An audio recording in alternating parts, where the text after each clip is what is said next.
예수 그리스도께서 이제 곧 잡히시고 또 죽임을 당하시고 이 땅에서 눈으로 이제 볼 수 있는 시간이 한정된, 역사적으로 가장 축복받았던 사람들인데, 예수님과 함께 같이 동시대를 살았으니까, 예수님이 곁에 계셨으니까 우리라면 우리의 모든 소원이 다 우리 주님과 함께하는 것이었을 텐데, 그런 좋은 시간들도 시간이 이제 지나가는 거죠. 영원히 계속되지 않는다는 것입니다. 항상 늘 잠시 동안인 겁니다. 뭐든지 다 그렇습니다. 우리 인생의 위대한 철학적 통찰을 통해서 얻어지는 교훈이 아니라 모든 것들은 다 잠시 동안인 겁니다. 영원을 사셨기 때문에 100년 단위를 순간이라고 말씀하시지 아니하고, 우리 주님께서 당신의 시간이었음에도 불구하고 잠시 동안 너희에게 아직 빛이 있을 동안에, 짧은 시간에, 안타까운 시간에 우리 주님의 마음이 거기에 다 담겨 있는 거죠. 내가 너희와 함께 있을 동안에 나를 믿어라. 지금 그 말씀을 하고 계시는 것입니다. 빛을 믿어라. 그리하면 빛의 아들이 되리라. 안 믿은 거죠. 그러니까 예수께서 이 말씀을 하시고 그들을 떠나가서 숨으신 거죠. 그리고 요한은 37절에 이렇게 많은 표적을 그들 앞에서 행하셨으나 그를 믿지 아니하니, 이렇게 쓰고 있습니다. 사람들 앞에서는 표적 행한 거 별로 없습니다. 지금 이야기하시는 거고 말씀하시는 거죠. 그리고 아버지께 기도하시는 거. 이것을 많은 표적을이라고 말하고 요한은 말하고 있습니다. 아버지께 기도하고 하나님의 영광을 구하고 빛이 있을 동안에 예수를 믿고 예수를 따르고 구원의 길에 함께 잠잠히 제자의 길에 같이 가는 것, 일상이 축복이라고 하는 것을 우리는 이번 사태를 통해서 깨닫게 된 것처럼 모든 것이 기적이고 표적이라는 거죠. 하나님 믿는 사람들, 빛에 거하는 사람들은 그러한 마음과 그러한 감사로 사는 거죠. 근데 그들은 그렇게 많은 표적, 그러니까 특별하게 물을 걷는 오병이어의 기적, 나사로가 다시 살아난 것, 포도주로 바뀌는 기적, 이런 기적이라고 요한은 한정하지 않는다는 것입니다. 이 말씀 속에 우리는 기억할 것이 있습니다. 분명히 오늘 이러한 이 빛이 있을 동안에 믿어라, 빛이 소중하다는 것을, 빛이 치유하고 회복할 것이라는 것을, 빛이 생명력으로 충만하다는 것을, 빛 때문에 분별할 수 있고 빛 때문에 넘어지지 아니하고 빛 때문에 실족하지 아니하고, 이러한 것들에 감사할 수 있다라고 하면 이것은 온전한 기쁨이고 그리고 온전한 행복이고, 이게 표적인 것입니다. 예수 믿는다라고 하는 증거인 것이죠. 그러면서 빛을 믿으면 빛의 아들이 되리라 주님께서 말씀하고 계십니다. 빛의 아들이 되리라, 참 놀라운 축복이죠. 빛의 아들이 된다는 것, 우리가 무슨 보통 사람의 아들이죠. 사람의 아들입니다. 그런데 이 빛의 아들이라고 하는 이 표현은 어둠의 아들이라고 하는 또 다른 개념을 생각하게 하죠. 왜냐하면 빛의 아들이 있으면 어둠의 아들도 있을 테니까. 그런데 빛의 아들을 주장하는 사람들 가만히 보시면 이단 가운데 너무나 많습니다. 이게 놀라운 축복인데도 이단에서 이걸 가지고 온통 다 물을 흐려놔서 빛의 아들 하면 우리는 어떤 생각부터 하게 되냐면 꺼리끼게 되는, 잠깐 거리를 두려고 하는, 이 빛의 아들이라고 하는 이 표현이 참 아름다운 표현이고 주님께서 축복하신 말씀이거든요. 빛을 믿어라, 그리하면 빛의 아들이 되리라, 이거 저주의 말이 아니지 않습니까? 그런데도 이 빛의 아들에 대해서 우리는 굉장히 안 좋게 생각합니다. 너무나 우리 역사 가운데서, 또 기독교 역사 가운데서 빛의 아들을 자처하면서 사람들을 얼마나 사람들한테 못되게 굴었고, 가산을 탕진하고 가정을 파괴하고 난리 법석이었거든요. 그렇기 때문에 이 빛의 아들에 대해서, 신의 아들, 황제들마다 왕들마다 권력을 좀 잡았다 싶으면 저마다 하는 소리가 다 빛의 아들이라고 하니, 이 빛의 아들에 대해서 우리가 안 좋게 생각합니다. 또 한 가지는 그런 사람들이 있나 보다라고 하면서 빛의 아들에 대해서 혐오감, 그리고 별로 반가워하지 않는 이런 것도 안 좋은 상황이지만 아예 이것을 일반화시켜서 빛의 아들 그러면 도덕적으로 착하게 사는 사람, 윤리적으로 좀 깨끗한 사람, 이런 사람을 빛의 아들이라고 하는 것으로 이렇게 합리화하려고 하는 경향도 우리 가운데 있었습니다. 빛의 아들 그러면 좀 다른 사람들보다 좀 착하게 살고 좀 깨끗하게 살고 윤리적으로 도덕적으로 조금 건강한 사람을 빛의 아들이라는 이 말로 미화하고 합리화하고 일반화하고 보편화하는 그런 경향도 있었고요. 또 한쪽에서는 이거 빛의 아들도 있지만 어둠의 아들도 있다. 그렇기 때문에 이런 걸 가지고 잣대를 삼아서 사람들을 판단하는, 너는 빛의 아들이냐? 너는 어둠의 아들이냐? 둘 중에 줄 서라. 그래서 계속 배격하고 배척하니까 그런 사람들이 좋다, 나는 어둠의 아들이다 하면서 대놓고 광기를 부리는, 사람들을 말살하는, 살육하는, 인종청소라고 하는 이 정말 끔찍한 이런 것들을 자행하는 그런 일들이 있었거든요. 이원론적인 생각이 꽉 차 있으면 모든 것들을 그렇게 보는 겁니다. 쟤는 알고 나는 누구는 가라지, 이런 식으로 빛과 어둠 하면서 사람들을 가르는, 구별하는, 차별하는, 이건 굉장히 나쁜 생각이거든요.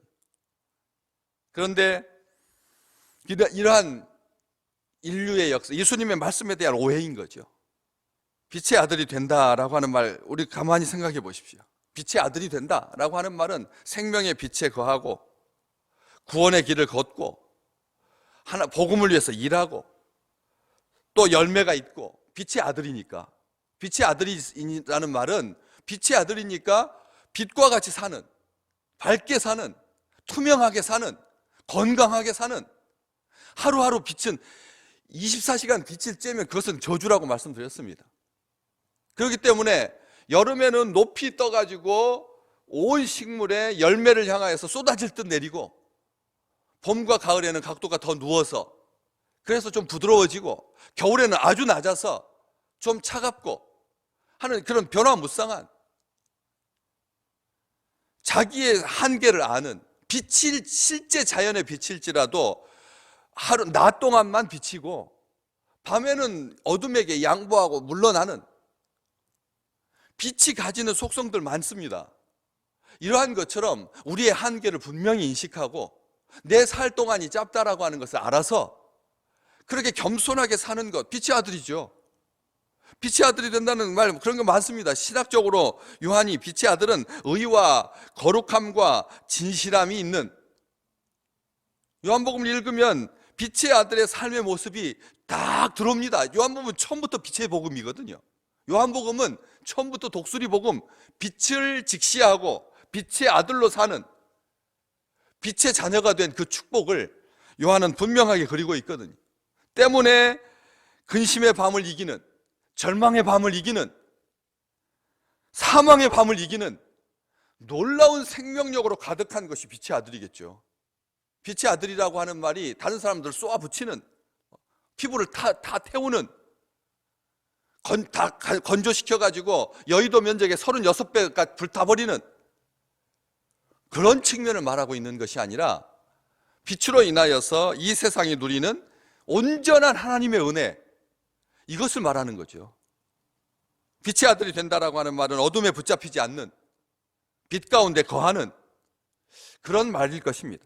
그런데 그것은 그냥 빛에 대한 우리의 일반적인 생각이고, 성경 말씀에 비추어 봤을 때 빛이라고 하는 것이 시편 119편에 있는 말씀처럼 주의 말씀이 내 발의 등이며 내 길의 빛입니다, 분명히 말하고 있거든요. 빛의 아들이 된다라고 하는 말은, 빛의 아들이 되리라고 하는 말은 주의 말씀이 내 길의 빛이다. 다시 말씀하면 주님의 말씀이 빛이기 때문에 빛의 아들이라고 하는 말은 말씀의 아들이라는 뜻이죠. 주의 말씀이 빛이니까 하나님이 빛이라고 하는 걸 우리는 압니다. 빛의 아들 하면 하나님의 자녀라고 하는 걸 우리는 압니다. 그러나 일상적인 삶 속에서 우리가 하나님의 아들처럼 산다라고 하는 것이 어떤 것이냐? 말씀대로 사는 거죠. 주의 말씀이 빛이니까.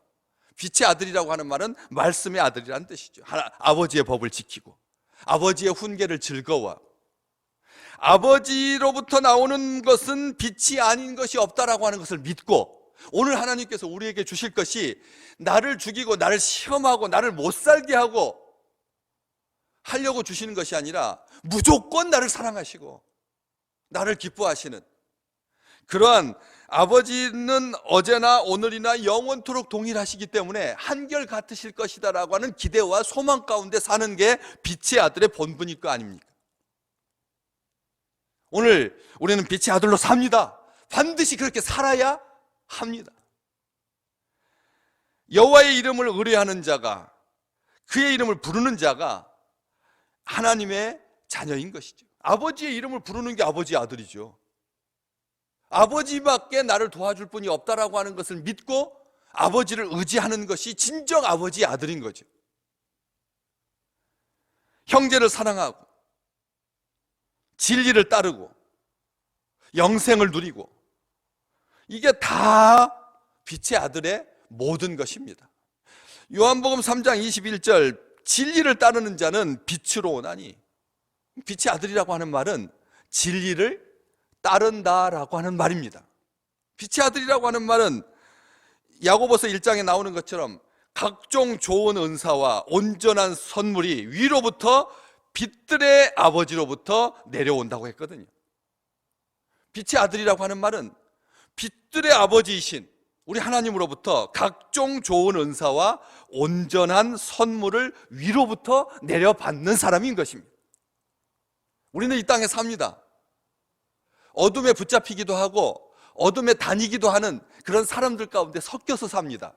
때문에 우리의 삶이 얼마나 힘들고 어려운지 우리는 충분히 우리의 삶을 통해서 온전하게 경험하며 살아왔습니다. 그런데도 오늘 말씀을 통해서 이 빛이 각종 좋은 은사와 온전한 선물을 주시는 아버지로부터 하늘에서 우리에게 임하는 놀라운 축복이 오늘 또 우리의 삶 가운데 가득 펼쳐질 줄로 믿습니다. 진심으로 우리를 사랑하시는, 그래서 세상의 빛으로 어둠 가운데 있는 사람들을 향해서 비출 빛의 아들들이라고 하는 말은, 우리 주님은 육신을 입고 이 땅에 계시는 시간이 한정되어 있어서 죽음과 승천과 재림을 위해서 하나님의 보좌 위에서 우리를 축복하고 우리와 함께 계시지만, 우리는 빛의 아들들로 이 지상에 남겨져서 어둠 가운데 거하는 사람들에게 비추는 그런 삶을 사는 것이죠.